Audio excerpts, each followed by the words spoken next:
ಪ್ರಿಯ ಸ್ನೇಹಿತರೆ, ನಾನು ನಿಮ್ಮ ಸುಧಾಕರ್ ಶೆಟ್ಟಿ ಮಾತಾಡ್ತಾ ಇದ್ದೀನಿ. ಶಿಕ್ಷೆಗಳಲ್ಲಿ ಅತಿ ಕಠಿಣವಾದ ಶಿಕ್ಷೆ ಯಾವುದು ಗೊತ್ತಾ? ಗಲ್ಲು ಶಿಕ್ಷೆ. ಒಬ್ಬ ಅಪರಾಧಿಗೆ ಗಲ್ಲು ಶಿಕ್ಷೆ ಆಗುತ್ತೆ. ಮಾರನೇ ದಿವಸ ಅವನ್ನ ಗಲ್ಲಿಗೇರಿಸಬೇಕು. ಒಬ್ಬ ಡಾಕ್ಟ್ರು ಅವನ ಹತ್ರ ಬಂದು ಮಾತನಾಡ್ತಾರೆ, ನೋಡಪ್ಪ ನಿನ್ನನ್ನು ಹೇಗೂ ಗಲ್ಲಿಗೇರಿಸ್ತಾರೆ, ಗಲ್ಲಿಗೇರಿಸಿದ್ರೆ ಕನಿಷ್ಠ 1 ರಿಂದ 2 ನಿಮಿಷ ತನಕ ನೀನು ನರಳಾಡಬೇಕು. ನರಳಾಡಿ ಸಾಯೋದಕ್ಕಿಂತ ನಿನಗೊಂದು ಒಳ್ಳೆ ಆಪ್ಷನ್ ನಾನು ಕೊಡ್ತೀನಿ.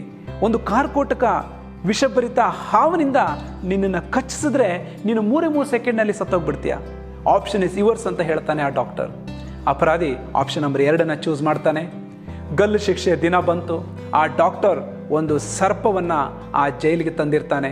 ನೋಡಪ್ಪ, ಇವತ್ತು ನಿನ್ನ ಗಲ್ಲು ಶಿಕ್ಷೆಗೆ ಈ ಹಾವಿನಿಂದ ನಾವು ಕಚ್ಚಿಸ್ತೀವಿ, ನಿನ್ನ ಕೊನೆಯ ಆಸೆ ಏನಾದರೂ ಇದೆಯಾ ಅಂತ ಕೇಳಿದಾಗ ಅವನು ಏನೂ ಇಲ್ಲ ಅಂತಾನೆ. ಮಾಸ್ಕನ್ನು ಹಾಕಿ ಆ ಹಾವಿನಿಂದ ಕಚ್ಚಿಸಿದ ಬದಲು 3 ಸೂಜಿಯನ್ನು ಚುಚ್ಚಿಬಿಡ್ತಾರೆ. ಆ ಮಾಸ್ಕ್ ಹಾಕಿರೋ ಅಪರಾಧಿ ಅನ್ಕೊಳ್ತಾನೆ ನನಗೆ ಹಾವೇ ಕಚ್ಚಿಬಿಡ್ತು ಅಂತ. 3 ಸೆಕೆಂಡ್ನಲ್ಲಿ ಆ ಅಪರಾಧಿ ಸತ್ತೋಗ್ಬಿಡ್ತಾನೆ.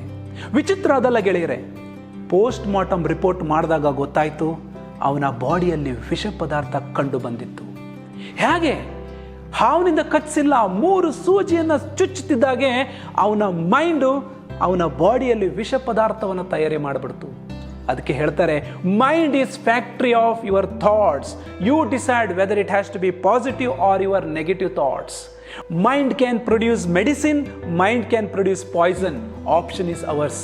ನಾವು ಯಾವತ್ತೂ ನೆಕ್ನಿಂದ ಕೆಳಗಡೆ ಮಾತ್ರ ಒಳ್ಳೆ ಆಹಾರ ಕೊಟ್ಟರೆ ಸಾಲದು, ನೆಕ್ನಿಂದ ಮೇಲ್ಗಡೆನೂ ಒಳ್ಳೆ ಆಹಾರವನ್ನು ಕೊಡಬೇಕು. ಅದಕ್ಕೆ ಒಳ್ಳೆಯವ್ರ ಜೊತೆ ಸೇರಬೇಕು, ಒಳ್ಳೆ ಮಾತುಗಳನ್ನು ಕೇಳಬೇಕು. ಯಾವತ್ತೂ ಅಷ್ಟೇ ನಾವು ನೆಗೆಟಿವ್ ಪೀಪಲ್, ನೆಗೆಟಿವ್ ಮಾತನಾಡೋರಿಂದ ದೂರ ಇರಬೇಕು. ಯಾಕಂತ ಹೇಳಿದ್ರೆ ನಮ್ಮ ಮೈಂಡು ನೆಗೆಟಿವ್ ಮಾತನಾಡೋರ ಮಾತನ್ನ ಒಪ್ಪು ಬಿಡುತ್ತೆ. ಅದೇ ರೀತಿಯಲ್ಲಿ ನೆಗೆಟಿವ್ ಹಾರ್ಮೋನ್ಸನ್ನು ಅದು ಪ್ರೊಡ್ಯೂಸ್ ಮಾಡುತ್ತೆ, ನೆಗೆಟಿವ್ ಕೆಮಿಕಲ್ಸನ್ನು ಅದು ಪ್ರೊಡ್ಯೂಸ್ ಮಾಡುತ್ತೆ. ಯಾವಾಗ ನೀವು ಪಾಸಿಟಿವ್ ಜನಗಳ ಜೊತೆ ಇದ್ದಾಗ ಪಾಸಿಟಿವ್ ಥಾಟ್ಸ್ ಜನರೇಟ್ ಆಗುತ್ತೆ, ಪಾಸಿಟಿವ್ ಹಾರ್ಮೋನ್ಗಳು ಜನರೇಟ್ ಆಗುತ್ತೆ. ಅದಕ್ಕೆ ನೋಡಿ, there is a saying in English, if you want to be a winner, rub your shoulder with winners ಅಂತ ಹೇಳ್ತಾರೆ. ದಯವಿಟ್ಟು ಗೆಳೆಯರೆ, ನಮ್ಮ ಮೈಂಡ್ಗೆ ಯಾವುದೇ ಕಾರಣಕ್ಕೂ ನೆಗೆಟಿವ್ ಥಾಟ್ಸನ್ನು ಕೊಡ್ಲಿಕ್ಕೆ ಹೋಗಬೇಡಿ. ನೆಗೆಟಿವ್ ಥಾಟ್ಸ್ ಬಂದ ತಕ್ಷಣ ಅದನ್ನು ತೆಗೆದು ಬಿಸಾಕಿ ಪಾಸಿಟಿವ್ ವಿಷಯಗಳತ್ತ ಗಮನವನ್ನು ಹರಿಸಿ. ಗೆಳೆಯರೆ, ನಾವು ಬೆಳಗ್ಗೆ ಎದ್ದು ಕೆಲಸಕ್ಕೆ ಹೊರಡುವಾಗ ಮುಂಚೆ ದೇವರಿಗೆ ಕೈ ಮುಗಿದು, ದೇವರೇ ನಾನಿವತ್ತು ನಿನ್ನ ಡ್ಯೂಟಿಗೆ ಹೋಗ್ತಾ ಇದ್ದೀನಿ ಅಂತ ನೀವು ಹೊರಡಿ. ಆವಾಗ ಆ ನೇಚರ್, ಆ ಪ್ರಕೃತಿ ನಿಮಗೆ ಸಹಾಯ ಮಾಡುತ್ತೆ. ಯಾಕಂತ ಹೇಳಿದ್ರೆ ನೀವು ಮಾಡುವಂಥ ಪ್ರತಿ ಕೆಲಸದಲ್ಲೂ ಡಿವಿನಿಟಿ, ಆ ದೇವರನ್ನು ನೀವು ನೋಡ್ತೀರಾ. ಆ ದೇವರನ್ನ ನೋಡಿದಾಗ ನಿಮ್ಮ ಮನಸ್ಸು ಪಾಸಿಟಿವ್ ಥಿಂಕಿಂಗ್ನತ್ತ ಹೋಗುತ್ತೆ. ಅದಕ್ಕೆ ಹೇಳೋದು, when you think positive and do work, result also will be positive. Thank you very much.